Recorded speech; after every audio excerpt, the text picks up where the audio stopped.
느꼈습니다. 그런데 여기서 여러분들 느끼셨는지 모르겠습니다만 3차 대국민 담화를 발표할 때 박근혜 대통령의 말투와 표정, 이전과는 확실히 달랐다, 이런 분석들이 나오고 있습니다.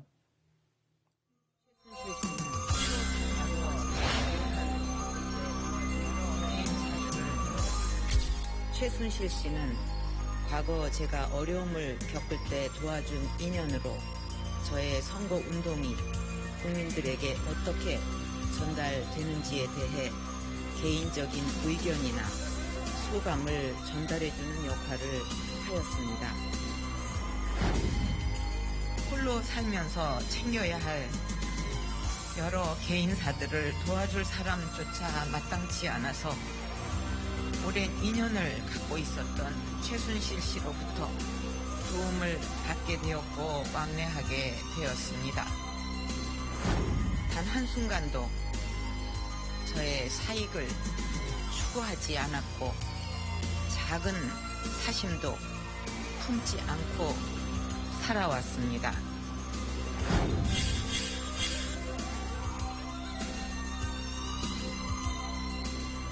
맨 오른쪽, 조금 전에 보시는 화면 중에 맨 오른쪽이 3차 담화 때인데 살짝 미소를 짓는 모습도 있었습니다. 음성 분석 전문가가 세 차례에 걸친 박근혜 대통령의 대국민 담화를 분석을 해봤습니다. 그래서 그 결과를 언론에 공개하기도 했는데요. 충북 도립대 정보통신과학과의 조동욱 교수가 전화로 연결돼 있습니다. 조 교수님. 네, 안녕하십니까. 네, 일단 궁금한 거는요. 저희는 네. 그냥 텔레비전 뉴스로 또 영상으로 그냥 봤을 뿐인데 박근혜 대통령의 음성, 표정 뭐 이런 것들이 어떻게 달라졌는지 어떤 기법으로 분석하셨는지 궁금합니다. 일단은 뭐 중요한 게 그 목소리 톤이고요. 그 다음에 그 목소리에 실리는 힘, 그 다음에 편차, 뭐 발화 속도 여러 가지를 다 저희가 봅니다. 그 다음에 이제 얼마나 안정감 있게 말씀하시냐는 안 정도까지 평가하게 돼 있는데요. 그 3차례의 대국민 담화마다 조금씩 변화를 저희가 좀 알 수 있었습니다. 가장 두드러진 차이가 있다면 어떤 게 있을까요? 3차와 이전의 1, 2차. 네네. 그 1차는 어찌 보면 좀 주어진 그 원고를 좀 읽는 듯한 그러한 하셨고요. 2차 같은 경우는 박 대통령 같은 경우 지금 그 음의 노통이 똑같이 유지를 하지만 음성에 실리는 힘이 역대로 지금 보지 못했던 수치로 뚝 떨어집니다. 그러니까 완전히 음성에 힘이 하나도 안 실리고요. 그 다음에 이제 이렇게 감정이 많이 이렇게 좀 나름대로 이제 힘드신 감정이 많이 이렇게 포함이 되다 보니까 안정도가 많이 흐트러지게 나오는 게 이제 2차의 박 대통령께서의 음성입니다. 그 다음에 3차에 오셔서는 원래 박 대통령은 음성의 톤은 낮지만 음성의 힘이 잘 실리시는 분이에요. 그래서 통상 남성들이라도 여성이지만 이렇게 함부로 이렇게 넘볼 수 없는 카리스마가 느껴지는 그런 음성의 소유자이신데 3차에 오셔서는 원래 그 음성을 좀 회복하신 상황입니다. 그러니까 목소리 톤은 2차랑 똑같이 유지를 했어도 그 음성에 실리는 힘은 2차보다 1.4배가 증가하는, 즉 뭔가 힘을 싣고 의지를 갖고 말하는 그러한 이제 수치를 보이시고 계십니다. 3차 담화 때는 저희 어른들께서 흔히 말씀하신 대로 기력을 회복한 것 같다, 뭐 이렇게 또 표현해도 될 것 같은데요. 교수님 말씀대로라면. 네네. 그렇다고 한다면 그렇습니다. 이렇게 분석하시면서 3차 네. 때는 왜 이렇게 목소리가 예전 목소리로 돌아왔을까, 힘도 실리고 이런 생각 한번 해보셨을 것 같습니다. 네. 그러니까 이제 3차, 이제 1차, 2차는 좀 뭐 어쩔 수 없이 좀 선택하신 그 대국민 담화 같고요. 3차도 어쩔 수는 없으신 상황 속에서도 뭔가 분명하게 이제 그 진퇴에 관해서 메시지 전달하고 그러면서 이제 일정 부분 본인의 행동에 대해서 나름대로 이제 좀 평이 이상하지만 합리화를 하시고 그다음에 이제 그 부분에 대해서 좀 동의를 구하시려다 보니까 힘이 실릴 수밖에 없죠.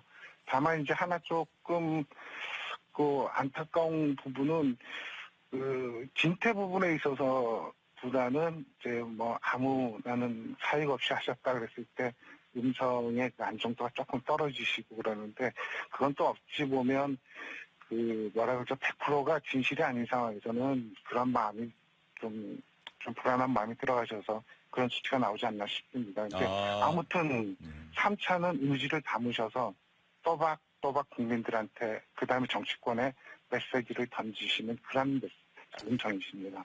예, 어쨌든 3차 담화 때 진퇴 문제를 얘기할 때의 그 음성의 힘보다 사심 네. 없었다라고 얘기할 때가 목소리의 힘이 좀 상대적으로 떨어졌다. 네. 100% 검찰 수사가 진행되는 상황이기 때문에 아마도 상대적으로 자신이 없었던 것 아닌가 뭐 그렇게 분석을 해주신 것 같습니다. 네, 사실 대부분 사람들 비슷하지 않겠습니까? 그 상황에서 100% 진짜 정말 이노센트라 그러죠. 무죄일 경우는 모르지만 나름대로 조금 불안하신 게 있으시겠죠. 그런 것이 이제 음성에 좀 반영돼서 나오신 거고. 아무튼 2차하고 3차는 2차는 정말 뭐라 그러죠. 초상집에 가시면 그러한 식의 지금까지 역대로 볼 수 없었던 음성의 에너지를 저희가 보이셨고요. 3차에 가서는 원래 낮은 톤이지만 나름대로 원위치되는 회복된 그러한 음성 에너지를 보이시고 계십니다. 그러니까 확실한 메시지를 정치권하고 국민들한테 전달하고 싶으신 거죠. 예, 알겠습니다. 네네. 조 교수님 말씀 잘 들었습니다. 네, 감사합니다. 음성분석 전문가인 조동욱 교수와 통화를 해봤습니다. 조 교수와 얘기하는 동안에 두 분 새로 나오셨습니다. SBS 보도국 인광기 선임기자 김태현 변호사 나오셨습니다. 두 분 어서 오십시오. 안녕하세요.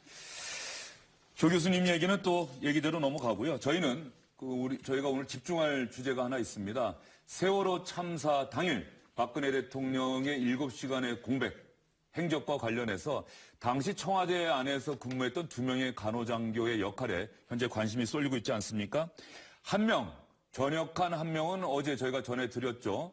세월호 참사 당일 별다른 일 하지 않았다. 구강청정에만 관저에 전달해주고 돌아왔다. 이렇게 얘기를 했고 나머지 한 명은 미국에서 현재 연수 중이다. 이렇게 말씀을 드렸는데 미국에서 연수 중인 조모 대위가 드디어 입을 열었습니다. 먼저 세월호 참사 당일에 어떤 일을 했는지 이 부분과 관련한 조대위 얘기 한번 들어보시죠. 대통령 VIP나 청와대 직원들에게 정맥 주사나 피하 주사 같은 주사를 놓으신 적이 있습니까?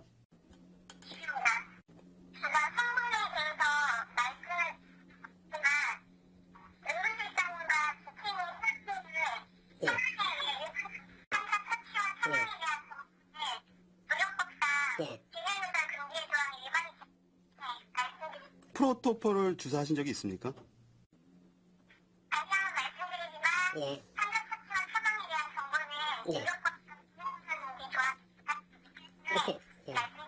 예, 잘 알겠습니다. 대통령 보톡스나 주름 제거 등 미용 시술을 대통령이 우리 조대위가 있는 동안은 받으신 적이 없다는 말씀입니까?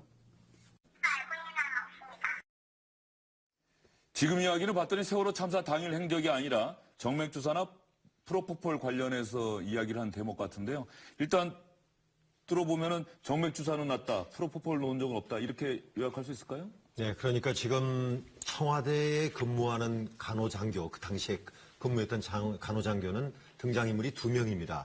지금 전화 목소리가 나온 대위, 조대위와 그리고 전날 원주에서 인터뷰를 했던 신대위 이렇게 2명인데 조대위가 지금 목소리인데 크게 다를 게 없습니다. 신대위가 이야기했던 거하고 다만 그러니까 전체적으로 보면은 대통령을 모셨었는데 보톡스라든가 이런 것들에 대해서는 제대로 이야기를 안 했고요. 정맥주사 부분만 제대로 이야기를 했습니다. 김상만 성형외과 의사가 이야기했던 것처럼 내가 이런 데 정맥주사, 그러니까 우리가 흔히 말하는 이 팔뚝의 혈관에 맞는 주사 네. 이런 거는 간호사가 자기가 놨고 피하 주사, 그러니까 팔뚝이라든가 엉덩이 같은 데 놓는 주사는 김상만 의사가 놨다. 이런 것들을 이야기를 했습니다. 예. 자, 그렇다고 한다면은 조대위가 조금 전에 말씀드린 것처럼 세월호 참사 당일에 자신이 어떤 일을 했는지에 대해서도 당연히 기자들이 질문을 했고요. 그 부분에 대해서 대답한 부분이 있습니다. 2014년 4월 16일 당일날 의무동에 오셨는지 여부도 말씀을 할 수 없으시다는 그런 말씀이네요. 조대위께서 관저에 그날 가시지도 않았다는 말씀이시고요. 그날 당일 의료와 무관하게 대통령을 4월 16일에 보신 적이 있습니까? 저희가 한간에 알려지기로는 조대위께서 관저 근무자로 알려져 있던데 관저에는 간호장교가 없습니까? 뭐 상당히 세월호 참사 당일과 관련해서는 정말 군인답게 명료하게 얘기를 하네요. 네. 그러니까 지금 우리 의학 전문 기자 조동찬 기자하고 지금 이야기를 한 게 나오는데 거기에 보면은 이 의무실이 대통령 관저에서 약 50m 정도 떨어진 곳이 있습니다. 그런데 전직 간호장교가 하는 얘기가 나 때는 한 명이 관저 안에서 근무를 했다. 예. 그래서 그거를 지금 이 조대에게 물어봅니다. 그랬더니 나는 근무 안 했다. 이렇게를 해서 좀 안 맞는 거 아니냐 하는 건데 제가 알고 있는 청와대 전직 의무실장들에게 몇 명 전화를 해보니까 그거는 둘 다 맞을 수가 있다. 왜 그러냐면요. 그때 대통령의 상황에 따라서 의무실이 내 있는 간호장교가 관저 안에서 근무를 하는 경우도 있고 또 그렇지 않은 경우도 있다. 그래서 이번에는 지금 박근혜 대통령 상황에서는 그렇게 근무를 안 할 수도 있다. 이렇게 설명을 해주더군요. 예. 그런데 조대 이야기 들어보면요. 민감한 질문에는 조금 전에 세월호 참사 당일 행적과 관련해서는 분명하게 아닙니다. 아무것도 안 했습니다. 질문 다 부인했습니다. 그런데 다른 민감한 질문에는 대답을 좀 회피하는 모습을 보였습니다. 한번 들어보시면 여러분들도 그런 생각이 드실 겁니다. 하루 출근해서 퇴근까지 동선에 대해서 간단하게 좀 말씀해 주실 수 있어요? 제가 그 당일 하루에 대한 특징적인 부분 다 기억할 수는 없습니다. 그날 혹시 그 외부 방문자 중에서 요즘 뉴스에 거론되는 인물들을 보신 적이 있습니까? 말씀드릴게. 예. 저는 군인이고 간호사입니다. 예. 저는 육군 대위이고 예. 제가 알 수 있는 부분을 의도적인 이름을 알 수 있는 게 없습니다. 더 진실을 다 말했다고 생각하시나요? 네, 좋습니다. 제가 아는 한 사실만을 말씀드렸습니다. 세월호 사고 난 당일날에 기억하는 한 관저에 간 적이 없다 이렇게 말씀하셨는데 그 부분을 다시 한번 좀. 제가 기억하는 한 관절을 간 적은 없습니다. 그 기억이 틀릴 수도 있다는 그런 취지의 말씀이신가요? 1년 전에 기억이 있는데 상세한 기억을 할 수가 없다는 말씀이십니다.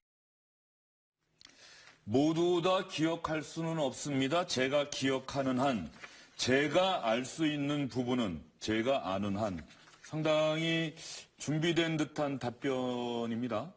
혹시 이제 조모대위가 귀국한 다음에라도 뭐 특검 수사라든지 아니면 나중에 어떤 뭐 국정조사라든지 특검 수사라든지요. 귀국한 후에 나중에 그런 거에 대상이 됐을 때 만약에 사실이 밝혀지게 되면 보지는 거짓말 논란이 생길 가능성도 있습니다. 우리 예단할 수는 없지만요. 그런 것들을 대비해서 철저하게 단서 조건을 제가 기억하는 한 이렇습니다.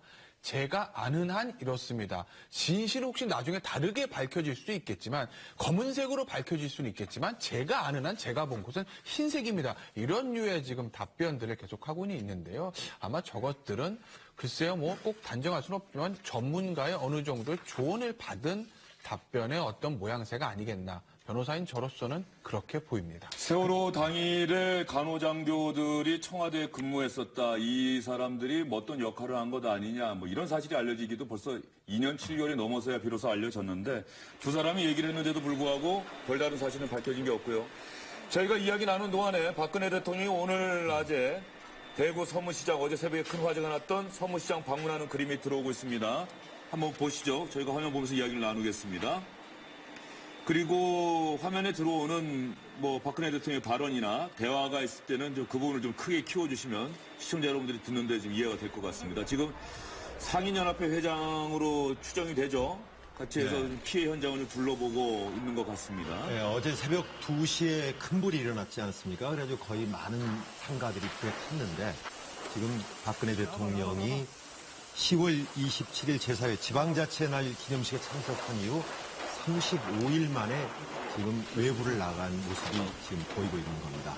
검은색 코트를 입고 수행원도 최소화하고 기자단은 아예 동행을 하지 않았다고 해요. 네. 그래서 상당히 35일 만에 외부 일정을 재개했는데 간소하게 갔다. 또 더군다나 좀 찾아간 곳이 화재로 큰 피해를 입었던 곳이기 때문에 지금 아직까지 박근혜 대통령과 시장 상인 대표로 보이는 분과의 이야기는 나누고 있는데 어떤 이야기를 나누고 있는지는 좀 들리지는 않고 있는 것 같고요.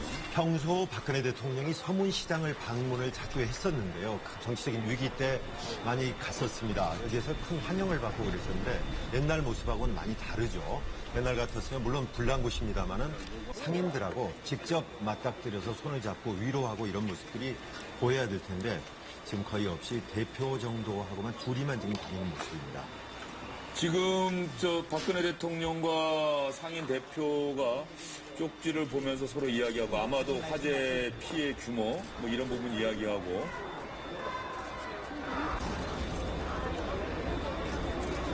지금 이야기를 나누는 장면이 나오고 부장님한테 말씀 많이 받았습니다. 예.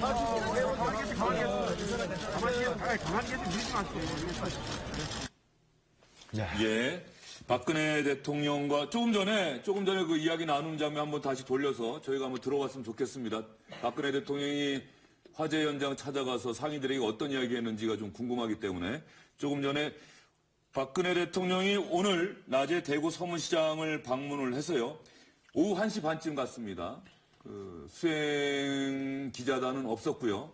그 수행원들 최소화해서 간소한 규모로 갔고 15분 동안 피해 현장 둘러보고 상인 아마 대표분과 이야기 나누면서 피해 입은 데 대해서 위로하고 이렇게 돌아왔다고 합니다. 그런데 오후 1시 반부터 한 45분까지 15분 정도 만나고 돌아왔는데 그림은 상당히 시간이 좀 걸려서 들어왔네요. 보통 대통령이 저렇게 지방을 가게 되면은 청와대에서는 기자단인 중에서 이른바 풀기자라고 그래가지고 영상과 취재기자가 함께 갑니다. 근데 이번에는 전혀 같이 동행 취재가 없이요. 청와대 전속 촬영단이 가서 촬영을 해서 언론사에 지금 보내준 화면입니다. 예. 뭐 일단 지금까지 취재 조금 전에 그 그림 다시 한번 좀 봤으면 좋겠어요. 그 대통령과 그 얘기하는 장면을 좀 들어봤으면 좋겠고요. 그 대통령이 서문시장을 방문했을 때 과연 상인들은 어떤 반응을 보였는지도 저희가 궁금합니다. 지금 상황이 또 상황이지 않습니까? 광화문 광장에 모인 200만, 150만 인파들은 대통령의 퇴진을 요구하고 있는 상황인데 이런 상황에서 대구 서문시장 찾아갔을 때 상인들은 정말로 박근혜 대통령을 환영했는지 아니면 방문에 대해서 항의를 했는지 이런 부분들 좀 알고 싶어서 그 대구 서문시장 상인 대표님과 전화로 한번 알아보겠습니다. 현장 분위기 어땠는지요?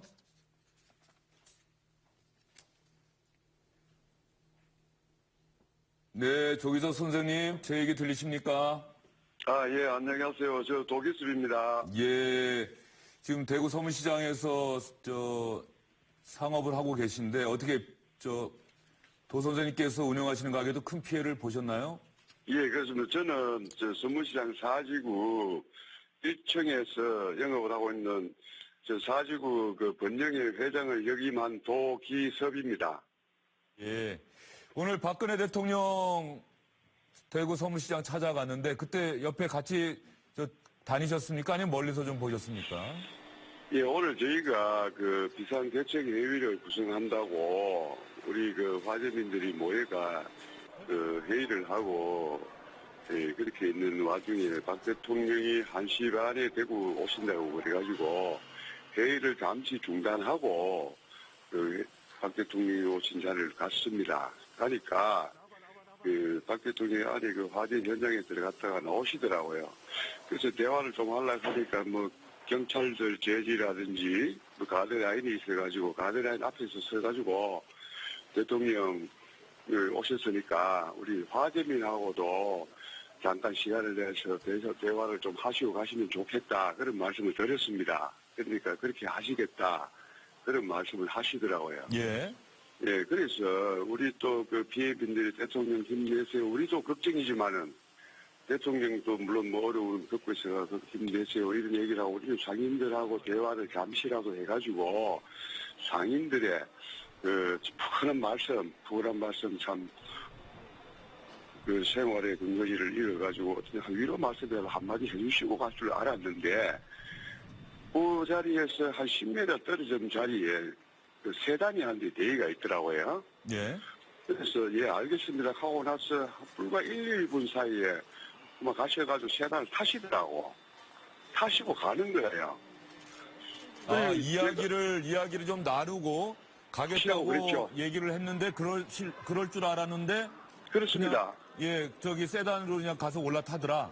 네, 올라타고 가시더라고요. 예. 그래서 제가 화가 나가지고 사람을 우리 참 화재민이라고 얕보시나 싶은 그런 마음도 있고 그래서 그 차가 가고 나서 뒤에 보니까 마이크로버스 한대 아마 거기도 무슨 장관님들하고 국회의원님들이 타신 걸로 제가 느껴지더라고요. 그래서 그 가드레일을 내가 뚫고 들어가가지고 그 차를 내가 좀 세웠습니다. 세우니까 경호원하고 경찰에서 내가 제재를 해가지고 아무 말도 못하고 이렇게 들리게 뒤에로 나와가지고 이러시려고 서무시장에 오셨나? 에? 오셨으면 대통령이 오셨으면은 1차적으로 화재민들, 화재 상인들인데 따뜻한 위로 말씀을 한번 하고 당신들이 지금 뭐가 필요하노? 어? 지금 올라가서 의논을 해가지고 어떻게 좀 하겠다. 따뜻한 위로 말씀이라도 한번 해주시고 가시는 게 맞지. 여기 왜 오셨는 겁니까? 예. 놀러 왔는 것도 아니고. 네, 도 선생님. 어쨌든 간에 대화를 하고 갈 줄 알았는데 그렇게 또 하겠다고 얘기를 했는데 결과적으로 대화를 하지 않고 바로 차를 타고 15분 만에 대구 서문시장을 떠났다. 그래서 그렇습니다. 선생님께서 느끼시기에는 이러려고 서문시장 온 거냐 이런 생각이 드셨다는 말씀이신 거죠? 예, 내뿐만 아니고 우리 피해 상인들이 다 그런 생각을 합니다. 예. 얼마나 허무하고 도와주지는 뭐할 망정 오신다 해서 우리 상인들은 기대를 많이 하고 어떻게 좀 당신들을 위해서 어떻게 좀 도와주면 좋겠나 이런 앉아가지고 대화 이런 게 좀 있을 줄 알았는데 상인의 연합회장 그 사람은 상인의 연합회장이지 화재들이 아니지 않습니까? 예, 알겠습니다. 도 선생님. 전반적인 분위기는 저희가 충분히 이해가 됐고요. 도 선생님이 차근차근 이 말씀을 잘해 주셔서 어쨌든 간에 큰 피해 당하셨는데 또 그렇습니다. 정부 대구시 이렇게 같이 협력해서 피해 빨리 복구하시고 다시 생업으로 돌아가실 수 있기를 저희도 좀 진심으로 바라고 또 그런 힘도 보태겠습니다. 오늘 말씀 감사합니다. 잘해 주셔서 감사합니다. 감사합니다. 예. 지금 두 분 독일서 상인 얘기도 들어봤는데요. 일단 김태현 변호사 느끼기에 박근혜 대통령이 갔을 때 분위기가 일부는 힘내라 이런 얘기도 있었지만은 상인들은 오히려 찾아간 뒤에 좀 격앙된 분위기네요. 예, 그렇습니다. 분위기가 그렇게 좋은 것 같지는 않았습니다. 물론 예전에 서문시장과 오늘은 화재가 난 다음이기 때문에 당연히 같을 수가 없겠죠. 그리고 촉부 민심 아무리 대구라고 그랬지만 대구에서도 대통령의 지지도가 굉장히 떨어진 것 아니겠습니까? 떨어지지 않았습니까? 하지만 어쨌든 서문시장이 그동안 대통령에게 가장 열광적인 환호를 보내던 곳인데 아무리 화재가 난 다음이라고 해도 대통령에 대한 어떤 저런 차가운 민심들도 확인할 수 있었던 것이고 대통령이 지금 15분밖에 안 계셨다고 하지만 대통령에 대한 저 민심들을 조금 몸으로 느끼셨으면 하는 바람이 있습니다. 네, 조금 전에 저희가 박근혜 대통령이 현장 찾아간 그림 보여드렸는데 박근혜 대통령이 상인들과 어떤 이야기 했는지 저희가 잠시 좀 들려드릴게요. 지금 우리 회장님한테 말씀 많이 부탁합니다.